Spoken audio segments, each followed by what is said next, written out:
And one more thing I gotta do.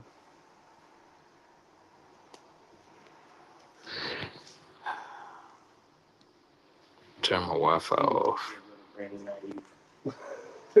Still, yeah, T. Nah, he is asking for too much to get. Why he still offering him 35 mil a year? He had that too. I know the Steelers bagging about people. Hey, I just started the line. أعوذ بالله من الشيطان الرجيم بسم الله الرحمن الرحيم وصلى الله على سيدنا محمد وعلى آله وصحبه وسلم رضي الله تعالى عنه وسائر التابعين وعلماء عاملين وآئمة أربع مجتهدين ومقلديهم إلى يوم الدين وبعد. All right, so we're continuing with the biography of the Prophet sallallahu alaihi wasallam, and we're still in the section talking about his mannerism. And I think the last thing we had left off with was talking about uh, vinegar, utilizing vinegar, and how the Prophet says some used to like to eat the combination of like bread, broth, or like a curry or something like that, broth, and then whatever animal, whatever meat it was, pause, right? So he said his favorite part of the sheep or eating lamb was the shoulder. Abu Hurairah radiallahu ta'ala anhu said the Messenger of Allah sallallahu left the world without ever eating his fill of barley bread, right? And a month or two would go by without a fire being lit in any of his houses. So one of the things is that about the Prophet sallallahu, he was like I seen a lot of Muslims when they started equating being a vegetarian with being holy. I seen a lot of Muslims started going this route, right? They would say, "Oh well, Rasulullah sallallahu, he didn't always eat meat, and he didn't. If you notice, our lifestyle is based on that, and a lot of the unhealthy habits is coming from that because they inject the animals with growth hormones and things of that nature to make them grow faster so that they can sell more, right? And truthfully, a person who is a shepherd or someone who tends to animals, you don't really have the most you have to do with their growth is making sure that they eat and they drink, right? Most animals by nature are vegetarian. They eat grass, they eat hay, you know, they don't eat other animals. But one of the practices that you'll find here, now, and it was a contribution to this disease called the mad cow disease too. They were feeding animals other animals, right? Like a cow isn't a carnivore. A cow doesn't eat other animals. A cow eats grass. You might ever see a cow eat other animals, huh? Like what kind of animals eat other animals? Lions. Lions, right? Eagles. Lions are haram for us to eat. You know what I'm saying? We can't eat. So, now lifestyle wise, you have to monitor how you eat. Firstly, one, the Muslim, we're already different from the kuffar because our diet is restricted to halal. You know what I'm saying? We can't eat, chicken that's slaughtered by Buddhists. We can't eat chicken that's slaughtered, by anybody using the name other than Allah subhanahu wa ta'ala. All right. So you have to understand that. And, they ain't no just say Bismillah over it and eat it. When a Muslim is eating haram meat, like McDonald's and stuff like that, it's not just McDonald's that's haram. If you buy the supermarket meat, right? If it's not halal, oftentimes we get that confused. You know, any type of meat that's not halal that hasn't been slaughtered the way that we slaughter, and mentions the name of Allah Ta'ala at the time of the slaughter, we can't eat it. So that's, that, understand, that's what halal is. It's not, and I know, like, you interact with non-Muslims, they be like, hey man, come on man, we got chicken over here. They be like, well, it ain't halal, but it's chicken though. Still can't eat that, right? It has to be halal. Has to be that way. So anyway, um, my case in point that the point I was trying to make is that you have to develop this particular diet or taking on this diet that the Prophet ﷺ took on as well. He didn't eat a lot of food. Right now, yeah, baseline. Baseline is eating only halal, right? Next level is try not to consume and eat so much meat, right? Eat meals without meat, right? Next level after that is eat smaller. You know what I'm saying? If you eat twice a day, cut that joint down to once a day, right? If you eat one big meal a day, cut it down to one half of half of the size of the meal because you want to eat little as possible, right? And this is that way when you're getting on that prophetic diet. Believe me, you'll have more energy, you'll be healthier, right? Yeah, you'll be more alert, right? Because when you eat a lot, what usually happens when you eat a lot? Anybody ever pay attention to that? What happens? You get fat. Now you get fat, yeah, of course, but I'm talking about what happens immediately. You get tired immediately, right? You know what I'm saying? You can't you can't eat. Your best days of using your memory is eating, basically on an empty stomach or eating eating very little, right? That's why a lot of times, if you look, even the format of school, a lot of the major classes are always taught in the morning, and the ones that are not as major are usually in the late afternoon, right? So anyway, so the Prophet ﷺ didn't eat a lot. He didn't eat a lot of meat. Sometimes it would go, almost up to a month or two before he had like another lamb dinner. You understand what I'm saying? So, but anyway, he used to partake. He used to partake in gifts, but would not touch that which was given in charity. So if somebody gave something in sadaqah, he wouldn't take from that. Right? He would reward a gift with a gift. Like if somebody gave you something, he'd make sure he give them a gift in return. He would fix his own shoes and he would sew his own clothes. He would visit sick people and accept the invitation of the rich and the poor, the noble and the lowly people. The same way he wouldn't treat them different. Some people they only accept invitations to a dinner or something like that from somebody that's popular or somebody that's rich. Prophet said something was like that. He treated everybody the same, right?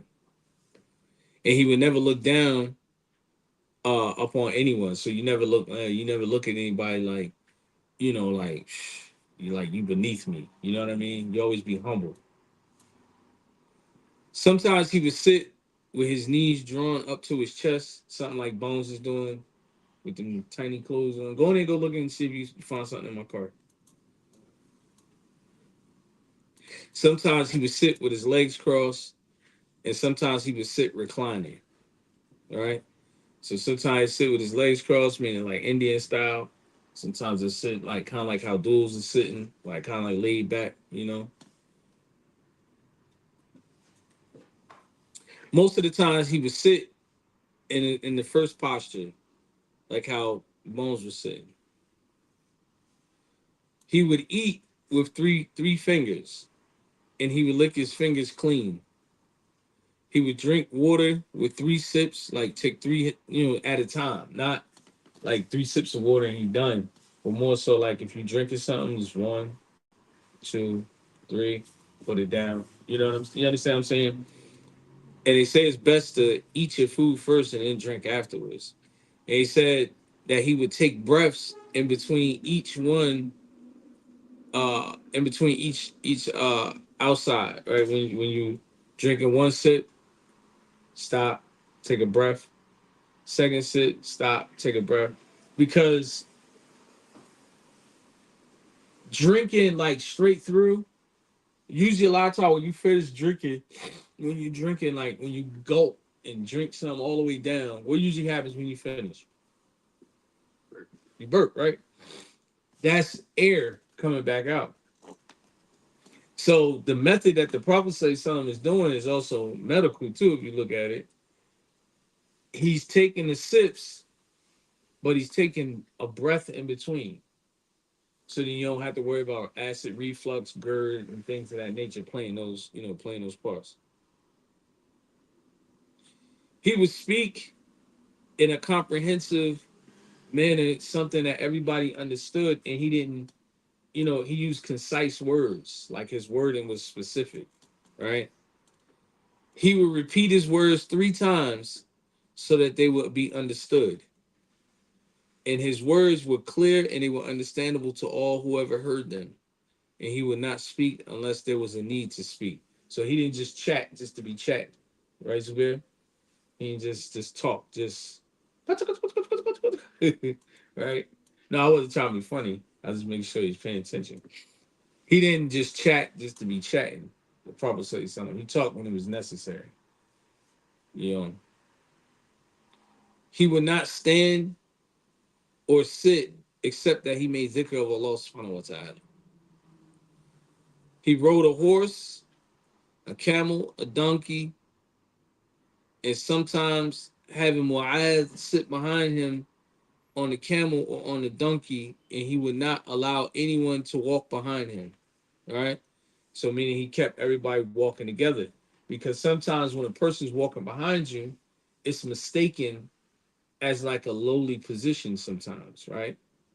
Like, some years ago when people was trying to convince uh black people, particularly in Americans, all Americans, not to become Muslim, they would be like, oh, their women walks behind them, right?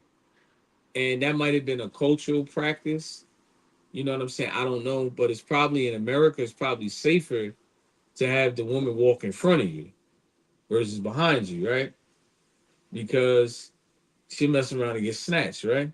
You know the little white vans, them kidnapper vans. If she, she look the right way, a certain way, somebody snatch her, So, or you don't want anything that happen to her. So it's probably smart in today's time to have your women walk in front of you or side by side with you, right? And always have her on the inside. Don't put her on the outside, right? But I don't know. It's a new generation dudes like, man, she you ain't got a woman that don't need your protection.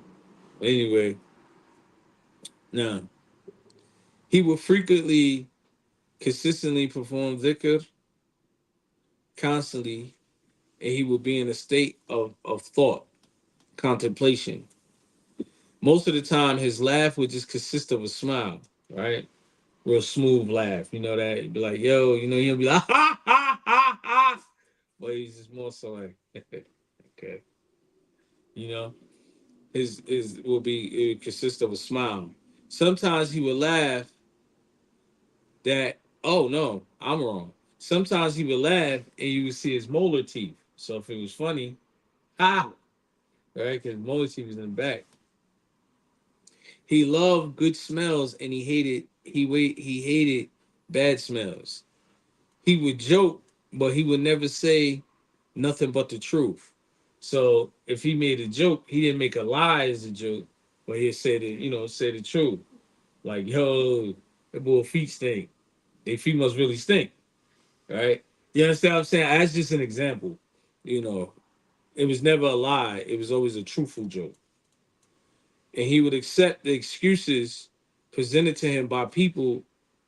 And he was so much so that Allah Ta'ala said, لَقَدْ جَاءَكُمْ رَسُولٌ مِّنْ أَنفُسِكُمْ عَزِيزٌ عَلَيْكُمْ عَلَيْهِ مَا عَنِيتُمْ حَرِيصٌ عَلَيْكُمْ بِمُؤْمِنِينَ رَؤُوفٌ رَحِيمٌ. Well, Allah subhanahu wa ta'ala, he said Indeed, there's come to you a messenger from amongst yourselves. It's worrisome or grievous to him that you suffer, and he is deeply concerned about you, kind and merciful to the believers. So one of the things is this is something that's important because a lot of people don't emphasize this. They emphasize and they be like, "Oh no, you got to follow the Sunnah. You got to follow the Sunnah," and the emphasis upon following the Sunnah of the Prophet Sallallahu Alaihi Wasallam is always emphasized, you know, on the dress and what you do, the outward appearance, but internally, you understand? Internally, it's something we all got to work on. We have to, and you have to have a balance too, because sometimes it can work against you. You have to have a balance. You have to be able to be concerned about other people other than yourself, right? Normally, this is given to you when you come from a large family. You got a little brother, you got to look out for your little brother, right? So that shows you that not only responsibility, but also it internally connects you with someone else, right? You got parents. You got to love your parents. You're concerned about your parents, not one, but both, right? When you got children as parents, you're concerned about your children, not just one kid, all your kids, right? So the nature of the Prophet Sallallahu, he was always grievous and worried about something that would bother someone else. You know, he wouldn't feel right. Like when he was on his deathbed, Sallallahu Alaihi Wasallam, he told Aisha he had some money in his pocket to go find people to give it to, right? Y'all two paying attention? To find people to give the money to, right? She got overwhelmed with taking care of him and forgot. So he passed out for some time. When he woke back up, he said, "Did you get a sadaqah?" And she said, "Oh, no, no, no." And he was like, "Go out and give it away, give it away." Even on his deathbed, he didn't want people to be in a state of discomfort, right? It's sort of like the average young boy in the hood every day be like, "Yo, you know what? I'm gonna go to the NFL and I'm gonna buy my mama a house. I'm gonna go to the NFL so my mom don't have to work no more. I'm gonna go to the NFL. I'm gonna go to the NBA so my dad ain't gotta, fix cars no more, or whatever the case is. You know how we got the hoop dreams and all that stuff. Well, the thing is that you don't have to wait that long. If you made $5 and you can, split that joint, then split it, right? If you have something to drink, you go to the store. If you have enough, then you buy the other person something to drink, right? Or, if there's someone that's hungry or thirsty and you have enough, then there's enough for one, there's enough for two, right? So this is where this internal thing has come from. And since our society is pushing everybody more and more to only care about themselves, and it's cutthroat. Now, one of the things that you got to pay attention to, you can't be naive at the same time because people will take that noble character that you have, right? Zoop, snap out of it, right? That noble character that you have and those characteristics of being generous to other people and utilize you, you know, for their own advantage to the point that sometimes it may cause harm to you. So you can't be naive. You have to still have some assertiveness to you. That's the word. So anyway, so he said the Prophet says something also another characteristic. So he's grievous over what you suffer from, those things that are bother you, and he's deeply concerned about you, and he's kind and he's merciful, right? So therefore, this should mold your character. How'd you say it, Zoo, last week? You don't punch your brother, you slap him instead when you fight him. Well, you want to go even a step further and maybe not even fight him. You see what I'm saying? That's the mercy, the mercy. Sometimes you got to pardon ignorant people sometimes, right? Then there's another ayat that the Sheikh mentioned. Well, Allah Ta'ala, he said, وَصَلِّ عَلَيْهِمْ إِنَّ صَلَوَاتِكَ سَكُنٍ لَهُمْ, right? sakanun lahum.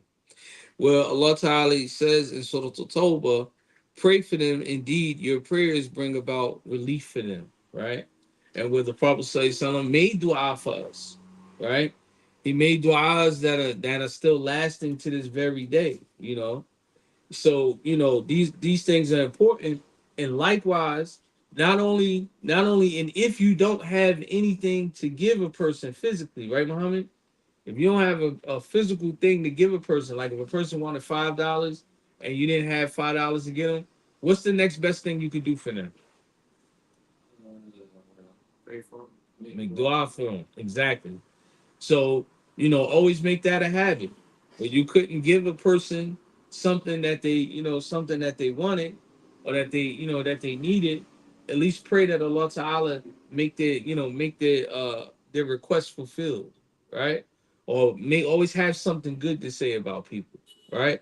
We live in a society where we always saying something.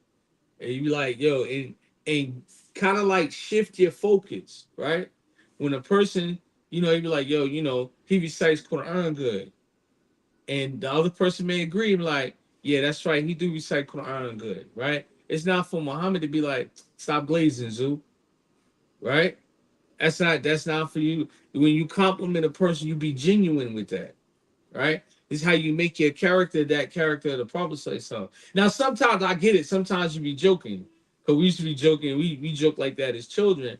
But the Prophet say something's character is more noble. Sometimes a person needs that encouragement, right? When a person is doing righteousness, other people usually look and see because we're a copycat society. We look and see other people doing it, then we want to do it, right? All that talk about, man, I'm my own man, I do what I want to do, that's lies, right? Everybody's wearing clothes right now because they seen somebody else wear those clothes, right? They're not wearing the clothes because like, yo, it's just a nice style, this, that, and the third. Because if that's the case, then you wouldn't worry about name brands. You wouldn't worry about none of those type of things. You'll wear Bobos. There'd be no need to have, New Balances or Adidas, Nikes, and none of that. You just wear a no name shoe, right? But everybody cares about what that, so you always want to encourage, and make yourself good for, make yourself good for you. Meaning, how do you make yourself good for you? Is that you display good character so that you don't get punished by Allah subhanahu wa ta'ala, and you uphold the sunnah of the Prophet sallallahu alaihi wasallam. Because every time you practice a sunnah, especially with another person, right? Every time you practice a sunnah and you practice with another person, what does that do? That encourages other people to do what? To follow the sunnah of the Prophet sallallahu alaihi wasallam. Right? Now, so anyway, his censoring would consist of uh like hinting, right? We be saying stop being indirect, right? Why are you indirect? Right? But rather yet, stop. Go back. Sunnah. Handshakes first. Always sunnah. Our stuff is afterwards. All right. Now you forgot to get Zoom. Oh yeah, that's right. You always start with the right first too. What? Then after that, you can do all that. All right. Always sunnah first. Because if not, what happens when you got your little brothers looking at you like that and you don't do the sunnah? What happens? Do they grow up learning the sunnah? Right? They find what you're doing is better, right? Because that's what they're introduced to. It's always the sunnah first and everything else afterwards. All right? Or just not at all. Depends on what it is. Um, yeah, so the Prophet ﷺ sometimes would correct people. Don't get me wrong, he would correct them like straightforward, but oftentimes he would give people something to think about, right? So, like for instance, how everybody now is wearing them little shorts, right? What's my way? How do I tell y'all little shorts is haram? What do I be saying? You like these shorts? Hoochie day, I call what? Booty shorts. So that's my way of alluding to you. Like, yeah, your shorts are too small, bro. And it should alert the intelligent individual. Like, yeah, do need to wear a little bit my shorts longer. Or wear a longer garb. A thobe or a izar instead of putting on little man shorts. Right now, um, he would also command with gentleness, and he would encourage with gentleness, even while prohibiting uh someone being rude and harsh, right? So you don't be like, get up and pray, dummy, right? That's harshness. But rather yet, hey, Sheikh, once you get up and make salat, you came in late, you didn't pray Dhuhr yet, you know, make salat. That's how you would tell them, right? Like, yo, did you make Juma? No, I didn't make Juma. Once you get up and pray Dhuhr, then since you missed Juma, get here, let's go. You gotta pray Dhuhr, right? So that's gentleness, right?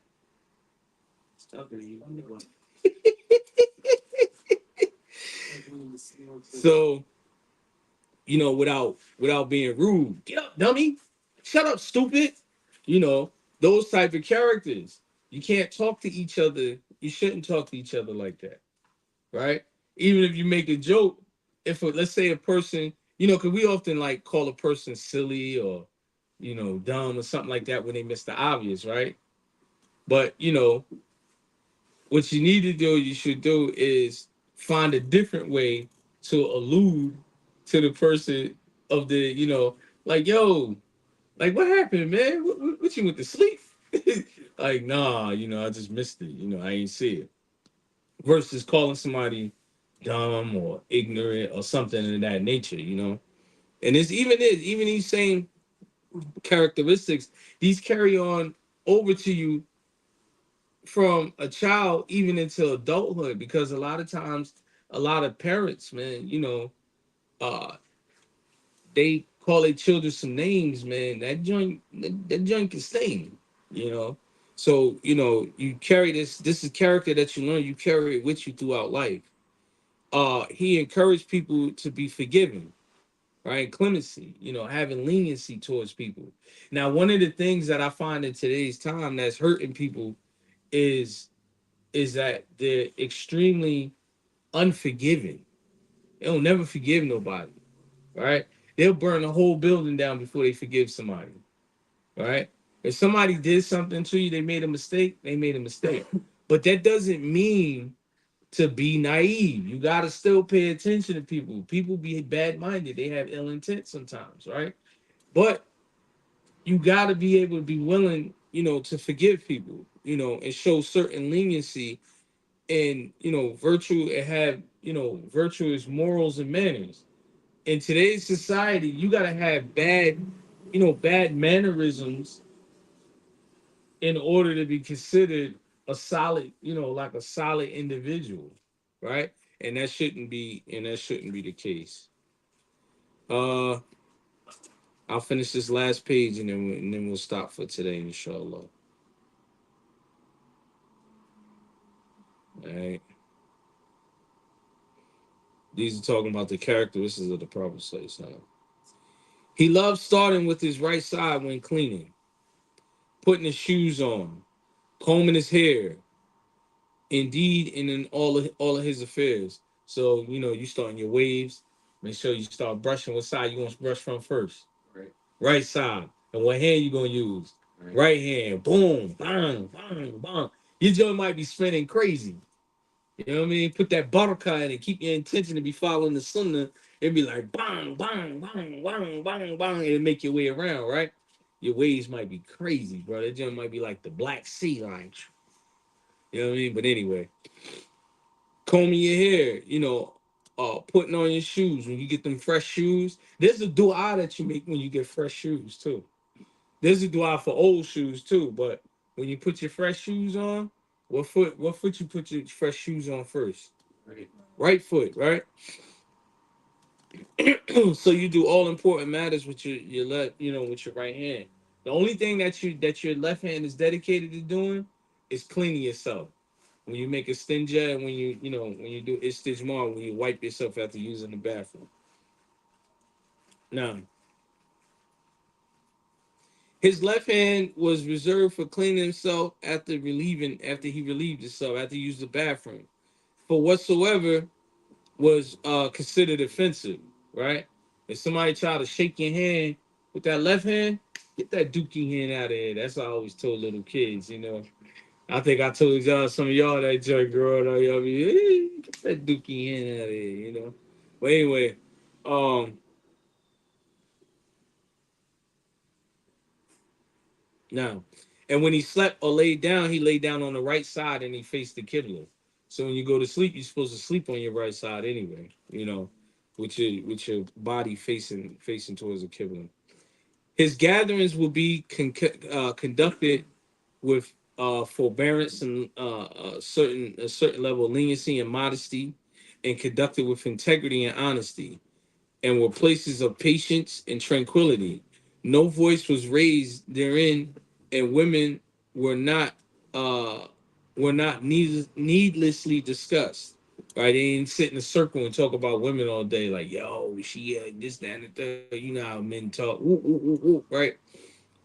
But rather yet, they would discuss matters about increasing taqwa, how you would increase your love for Allah subhanahu wa ta'ala, and those who were present would be humble, giving respect to the elders, and that's something that has to be, you know, certain jokes you gotta refrain from using when you're dealing with your elders, right? Because they might find it offensive. You know what I mean? Sometimes you gotta read the room. You can't pause your old heads all the time, right? Because old heads talk on a whole different time. You know what I mean? Like, yeah, I like to eat peanuts, man. You want some of these nuts, man? You can't be like, yo, pause, right? Because they're not like on that type time. They just being genuine. So you got to know, you got to be able to read the room, right? You got to be able to read the room. There's nothing wrong with jesting and joking, but you got to be able to read the room and read the people that you're talking with. This will help you not only in life with Allah subhanahu wa ta'ala, but this will also help you with business, with life and political matters, dawah, everything. You got to be able to read the individual you're dealing with, right? Any person that talks to a person and they don't have a filter, then something's wrong with them, right?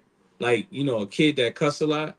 Most of the time, you got a little kid that cuss a lot, like every other word. What do you usually, what do you know about him? It usually a telltale sign that what? He's autistic, right? He's autistic kid, they be cussing they behind on. Like they say them Jones like they learned it in kindergarten. Like somebody gave them a list of cuss words, you know. So those are like certain characters that belong to them. And I'm not saying every autistic kid cusses, but usually they ain't got no filter. You know what I'm saying? So when you dealing with somebody and every other word that come out your mouth, you be like you all right? You get your IEP meeting, get you evaluated real quick. You know, you have to be careful. And I get it, you got your basketball court talk and stuff like that, but you want to tone it down, man, on how you talk and address people. Um, and you got to show mercy to the young, right? You don't always got to keep slapping little kids in the head. Come here, young boy. Keep slapping them, right? And every time an adult see somebody young, you ain't gotta always like be wolfing on them. See, you know what your problem is? You're just stupid, young and dumb. You don't learn. Y'all suckers. You can't fight, punk. Yeah, that makes everybody go deaf, right? It makes people go deaf immediately. Whatever you're gonna say is gonna fall on deaf ears. Like I said, you got to be able to read the people you communicating with, right? And you got to have enough insight to know. A lot of times, there's nothing more where I see a society clash, except for when it's in family and in group settings. Some people just don't know how to deal with people. Some people are old and they just only old in number. Some people are young and they just ain't in numbers and in mentality, and they act foolish. Here, the Prophet Sallallahu is showing us how to, proper behavior, right? Um, He would give precedence to the needs of needy people and protecting the stranger. So meaning like if you got somebody that visits you, right? You want to make sure that you protect them until they back off around, off on their way. Likewise, you want to take care of the needs of the person that's in need of things, right? And hence they will leave having been guided to the good, because all of these having these characteristics, when people come around you, see, keeping your mind first and foremost. When people interact with you, you want to leave them a good impression about Islam. You understand? You want them to learn something about the deen. You know, even if you're not talking, they learn through your character, right? You gotta have integrity. Integrity means everything because it meant everything to the Prophet Sallallahu Alaihi Wasallam. It's the thing that'll lead you to Jannah. Your integrity means everything, right? No matter how mad, you can't constantly use I was angry, and so when I was angry, I just like went all overboard, as the excuse. No, you have to remember when you get to that point of anger, and the Prophet Sallallahu Alaihi Wasallam even gave us a remedy on how to calm down when we're angry, right? Islam is not just a religion, it's a complete way of life. Christianity is a religion. It has a bunch of rituals and they gather together on Sunday, right? The way that we practice Islam, you would think it's a religion like Christianity, right? We pray 5 a day, you go to Juma on Friday, that's all you got to do. No, you're Muslim your entire life. When you utilize the bathroom, every time a male sits down on the toilet, he is practicing the Sunnah. That is his deen, right? Every time you utilize water to wash your private parts when you finish using the bathroom, right? That is a practice of our deen. Every time you use your right hand to eat, that is a practice of your deen. Every time you say Bismillah before you eat, that is a practice of your deen. That's a lifestyle. Every time you get married, when you only marry Muslim women, marry women with good character, that is a practice of your deen. When a woman wears her hijab, that is a practice of her deen. When a woman cooks food for her family, that is a practice of their deen. When a man goes out and he works every day to take care of his family, that is a practice of your deen. You understand? So this is your everyday, this is your lifestyle, this is who you're supposed to be, right? And this is what this is, and the only way you find this, and how do you learn this character? By following who? The Prophet Sallallahu Alaihi Wasallam, right? So this is why this is important. You have classes literally on this. See, I understand if you go to school and you're learning about Einstein, only thing you do about Einstein is you idolize his intellect, right? But outside of that, Einstein was probably a horrible person. A lot of the people that you like and idolize, many of them were racist. They didn't even like black people. You couldn't even sit in their room unless you were serving them, right? So this is what I'm saying. You're being taught to idolize people, and people, because they have such a high level of self-hatred, that they hate themselves. Do you know that a lot of people hate the fact that they Muslim? And you know how you recognize self-hate when you're a Muslim? When you're ashamed to do what you're supposed to be doing. That's when you know you got self-hate. Do you know that there's people that walk around and hate the fact that they're black? And the fact when they get around white people is when they expose it. They like, look at them over there. You know, every society has good and they have bad, and then they have good characteristics and they have bad characteristics. But because of your self hatred and the way you're indoctrinated, you only think that that belongs to your people, right? So you gotta understand, be genuine, be you. You can be you and still be cool, right? Be you, but don't try to always constantly alter, because when you leave the Sunnah of the Prophet Sallallahu Alaihi Wasallam, you start adapting and embracing the way of the kuffar. And this is why the average Muslim in America, is their life and their mind is so chaotic. Muslims are trying to be feminists at the same time of being a Muslim, right? Your households are in shambles because Islam Islam has a particular standard on how a family works, right? We're adapting ideas from the kuffar and these psychologists and things of that nature and trying to make them part of our Islamic household. And they're tearing apart the Islamic households, right? So these type of things are happening, right? So, you know, only thing that will save us is like Imam Malik said, the Shaykh quoted Imam Malik, the thing that served the community was returning back to the earlier community, the behavior of the earlier community. Meaning, meaning when the Muslims are starting to, I know y'all ADHD kicking in. When the Muslims, right, are starting to leave the Sunnah, the only thing that can save that society, because the only thing that comes out of when you leave the Sunnah is just pure corruption. It's absolute corruption. Allah said that He sent the Prophet sallallahu alaihi wasallam as uswatun hasana, as the best example to creation to be followed, right? And remember, the words of Allah subhanahu wa ta'ala is infinite and is superior over the words of anyone and anything, right? So if He said that the Prophet sallallahu alaihi wasallam was the best example, then who's the best example to humanity, right? So you have to understand that. So inshallah, we'll stop here. Um, we'll talk about a little bit more about his character because that's what this section of the text is going over, the character of the Prophet sallallahu. Subhanaka Allahumma bihamdik wa ashhadu an la ilaha illa anta astaghfiruka wa atubu ilayk.